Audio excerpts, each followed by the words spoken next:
Any minute now. Any minute now. Yes!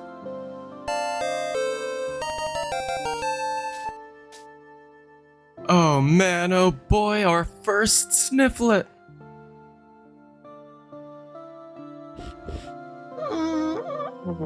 Oh hey, I didn't see you there. Welcome to Lintcraft, episode 8. Today we're taking the next step in our armor trim upgrade quest, diamond diving. So the first few episodes of Lintcraft were all about getting our gear top tier before 1.20 introduced 2 new changes, netherite nerfs and armor trims. We got our gear enchanted and then we upgraded to netherite in the nick of time. When the update dropped, we set out to tackle 2 birds with 1 metaphor. Get some wings and get some trim. And with those wings, we found some more trims. I also found 3 of the 4 Trail Ruin templates pretending to be a streamer. So now, if we want to trim up this netherite armor without losing those precious templates, we need to duplicate them, and that means diamonds. And I'm running low on diamonds. Welcome to where it all began, Gravy Gang. This is the very first build ever in Lintcraft. My home for the Busy Bee update, this tower started it all, and it's the perfect place to start our diamond hunt. And just like Pokemon Diamond version, we're going to the underground. Oh wow, look at that, that's neat. Oh wow, big creeper. La-di-da. Oh, what's this? A secret hole in the ground that used to be the first Lintcraft mine entrance? That's right, we're going branch mining. No player has set foot in this mine in almost 3 years. I wonder what we'll find down here. So, back in the day, mining was a little simpler. The best way to find diamonds was to mine down to a low Y level. I always liked Y11. Low enough for diamonds to spawn, but high enough to avoid bedrock. Then you dig out a nice big long main corridor, and off of that hallway you dig branching tunnels staggered every couple of blocks. Doing this will reveal a large number of block faces, and most ores spawn in groups, meaning it's very likely any diamonds will eventually be revealed, if not by one branch, then by the next. As you can see, this mine was once very productive. But let's see what untapped potential is still hidden down here. This looks like a good spot. We'll start digging a new branch and see how long it takes to find a diamond vein.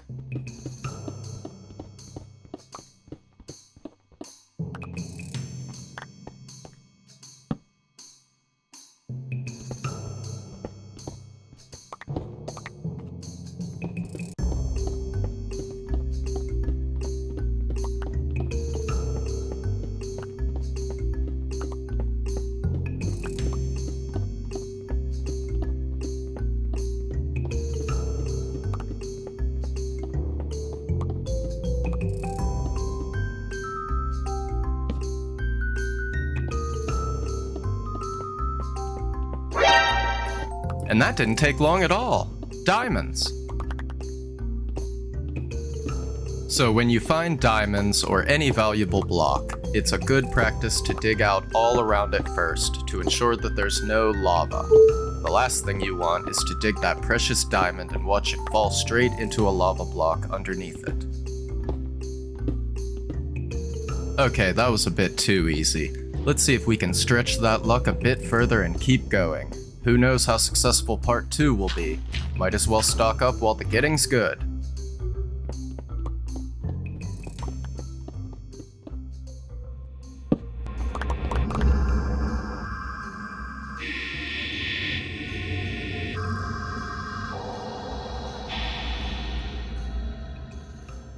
What? Okay, calm down, Horrorcraft. And maybe that was all we're gonna get.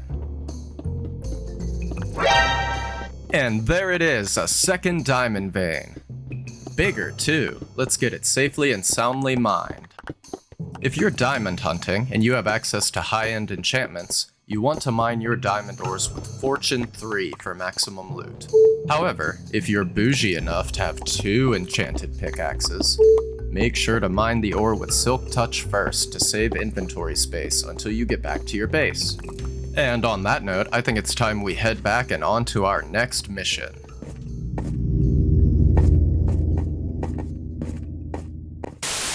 Now, before we set off for part 2 of our diamond hunt tutorial, we definitely need some inventory management. We'll be heading into post 1.18 territory, so let's get everything we need so we don't have to make a bunch of long trips. Shulker boxes are clutch, and we'll make sure they're stocked with torches. We really can't have enough torches or inventory space. Or food.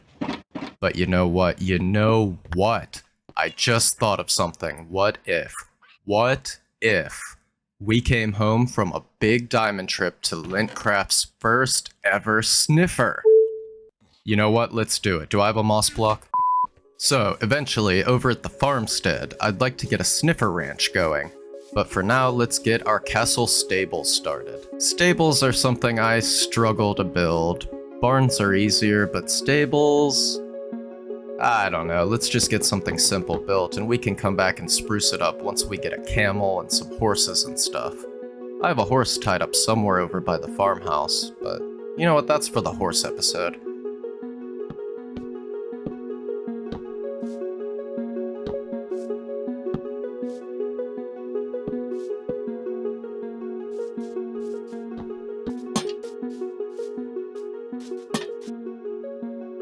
Okay, now what do I do on top?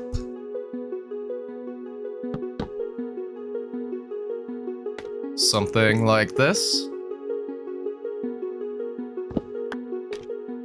Yeah, no.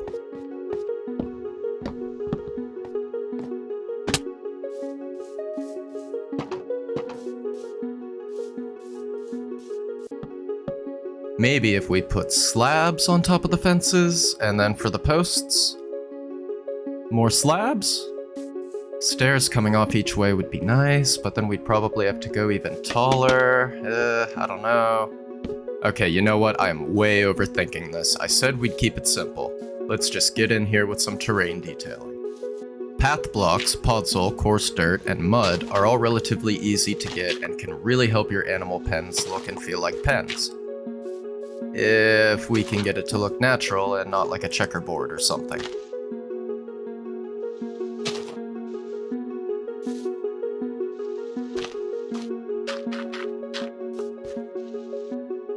For some finishing touches, we'll come in with some bone meal for grasses.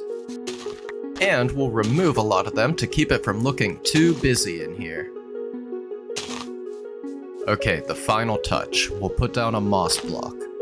I heard that sniffer eggs hatch faster on moss blocks than others, so why not? If it works, cool tip. If it doesn't, cool decoration.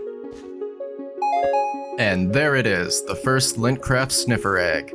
Someone set an egg timer for 10 minutes. Okay, now it's time to head to Mount Gravy and show off some modern diamond hunting. So let's first do one last shulker box stash in the ol' ender chest to make sure that we have plenty of room for loot. In case you didn't know, and since I didn't cover it much in the end video, shulker boxes are super cheap to make for how convenient they are. Anyway, let's get a move on.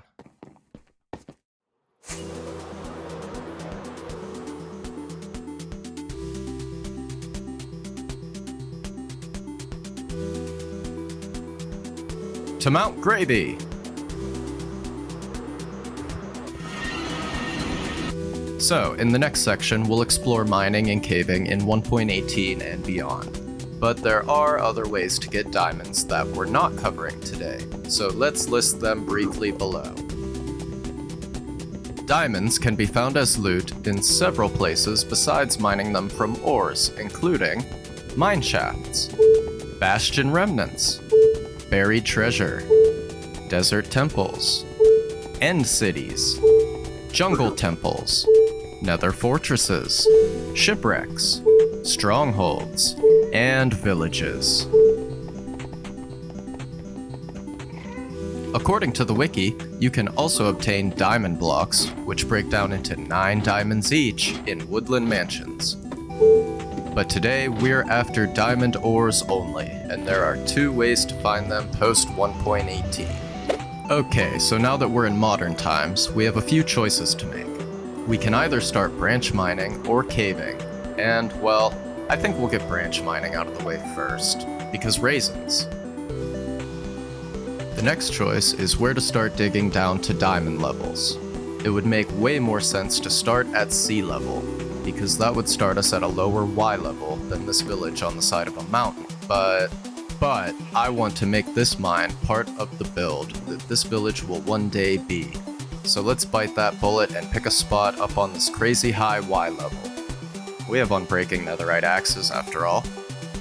So where would a mine be? Where would a mine be? Here? It's a cave, it makes sense, but I don't know, I don't like it. It isn't right. Now this looks like the entrance to a mine. Let's start here. Make sure you dig your downward stairs 3 blocks tall so that you don't bump your head every time you jump on your way back up. Ideally, we'll put stairs down so it doesn't even require jumping, but let's not get too complicated.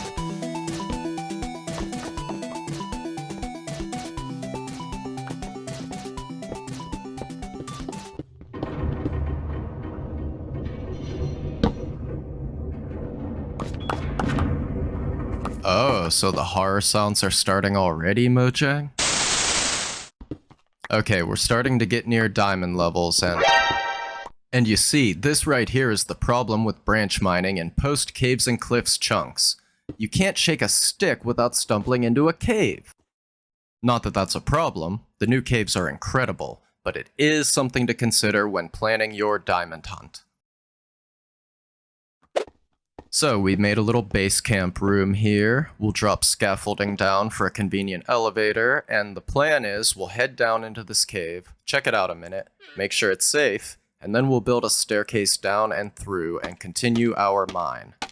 Once we're done with the mining section, we'll come back to this cave, or whichever other one we find down deeper. So let's see what we have down here. It's big, it's dark, it's full of redstone. Let's get this all lit up. That should be good for now. Light up the other side, we've got some copper.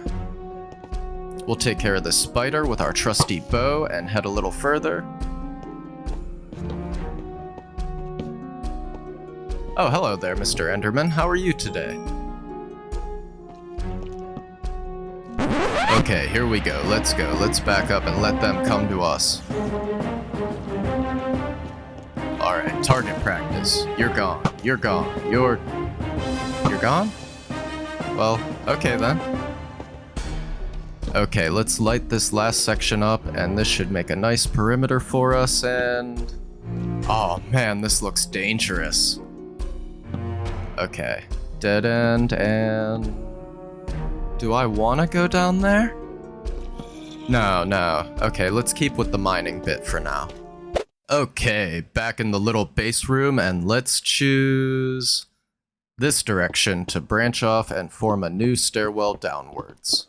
We'll see if we can dodge this cave for the most part, and get to as low a Y level as we can.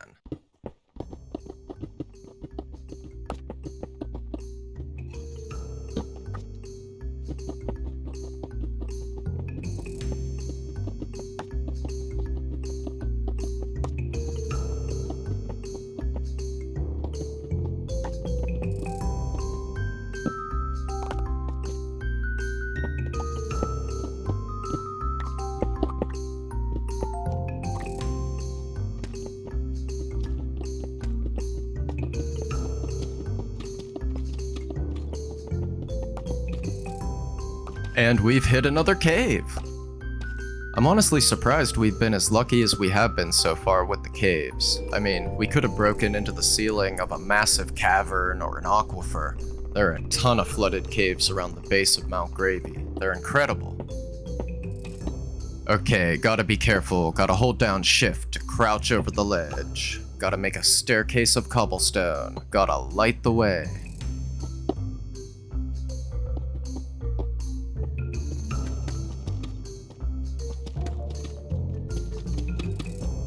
We're almost there, we're at Y19, and the lower we go, the more likely we are to find Lou Diamond Phillips.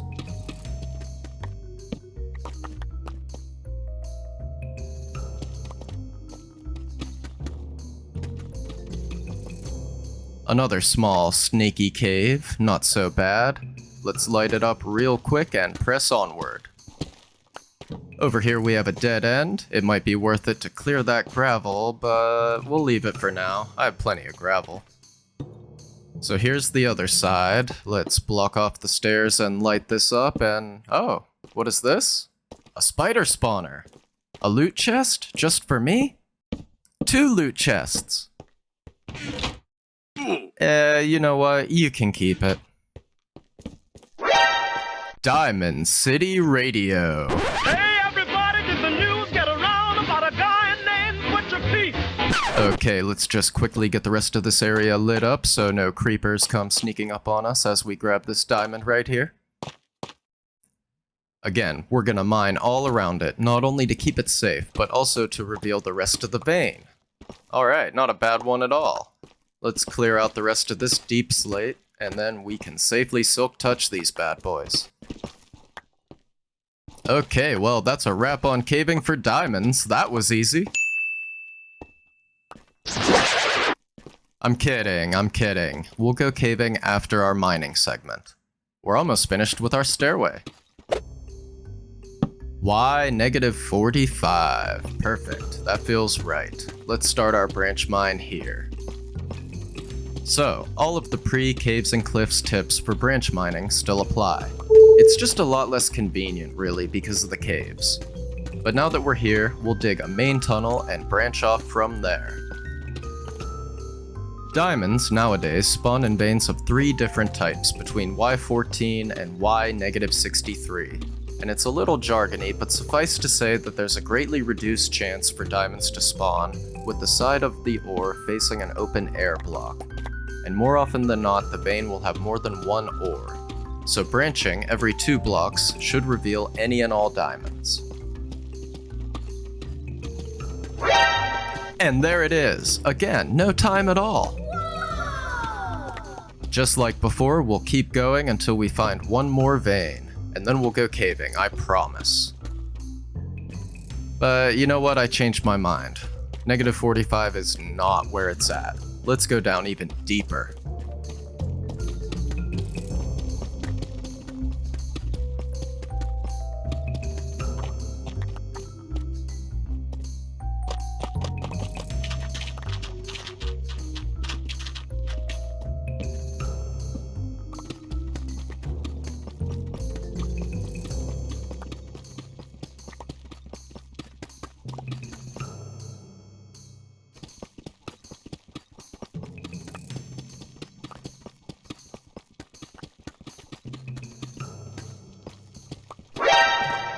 Beautiful, beautiful, beautiful. Lucy in the ceiling with diamonds. So, caving. Caving. Much like real-life spelunking, when you're exploring a cave in Minecraft, you always want to be aware of your surroundings. This is doubly important post-caves and cliffs, as the caves have gotten a lot more intense. They're bigger, badder, and caviar? So basically, you want to ABC. Always be checking. Your 6th, that is. Look out behind you. You're gonna want to bring a lot of torches, even more than you think you're gonna need, and it might not hurt to bring some wood planks for sticks, too. If you run out of torches deep underground, grab some coal and make some sticks, and you're back to spelunking. Now, actually lighting these caves is another matter entirely. Like I said, they're bigger now, so if this were an old cave or a mine shaft or something, I'd say to put your torches on 1 wall. Left or right, it doesn't matter, but be consistent. So if you get turned around, you can Hansel and Gretel your way back. However, These caves are huge. I'm just trying to light them up as much as possible. No rhyme or reason. It's madness. Again, always be checking. These caves are a lot more intricate now and often have ledges and outcroppings where mobs can spawn and drop down on you. If you've already got some diamond or netherite armor, zombies and spiders are almost ignorable, and skeletons are a nuisance at best unless they have an enchanted bow. But no matter who you are, you don't want a creeper sneaking up on you or dropping on your head and going kablam. And of course, if you're unlucky, you'll encounter a witch. If you're a new player and haven't encountered many witches yet, or if you're an old returning player from before witches, oh man, oh boy, are they maybe my least favorite mob in the game to encounter. If you get hit by a witch's potion, don't panic, even though you're really gonna wanna panic. The potion will take you down to half a heart, so isolate yourself as quickly as possible and eat like your life depends on it so regeneration kicks in. If you take that last bit of damage, that's it. Game over. Nice try, 0 charisma. You also want to keep an eye out for giant pits of doom, lava, and little dust particles coming off of the ceiling. This means gravel, and gravel is affected by gravity, so if you disturb the vein, it'll crash down and might suffocate you. So, caves come in two types: carver caves and noise caves. Carver caves have big circular caverns with trunks branching off of it, but noise caves are a little more complicated. They're literal 3D noise images carved into your Minecraft world and come in cheese, spaghetti, and noodle varieties, as well as noise pillars and aquifers. What this means is... Okay, this is a little more exciting. If you're lucky, you'll find a dripstone cave with these gorgeous and useful stalactites and stalagmites. And if you're even luckier, you'll find a lush cave, which has a ton of amazing stuff. But that's all for a future video. We're here for diamonds. So, for a final tip on how to find diamonds in these caves. Well, as I said before, diamonds have a very decreased chance to spawn with a block face exposed to air. So for every diamond we found caving, we may have passed many more. Check submerged tunnels and dry up any lava flows you find, as water and lava don't count toward diamonds' decreased spawn chance. It's also worth mining any ore veins you find, even if you don't need any more iron or whatever, because you just might expose an attached diamond vein. So, we've got old mining diamonds, we've got new mining diamonds, and we've got cave diamonds. I think it's time to head back to the surface and... An amethyst geode! Captain Lammers! Nice read, Velma. I looked high and low for these when I was checking out the new caves around LintGravy all the way back in 1.18 and didn't find a single one! I just didn't go deep enough! Oh man, oh boy, this is awesome. Now we can craft a spyglass, and this is essentially right under the mountain base. How convenient!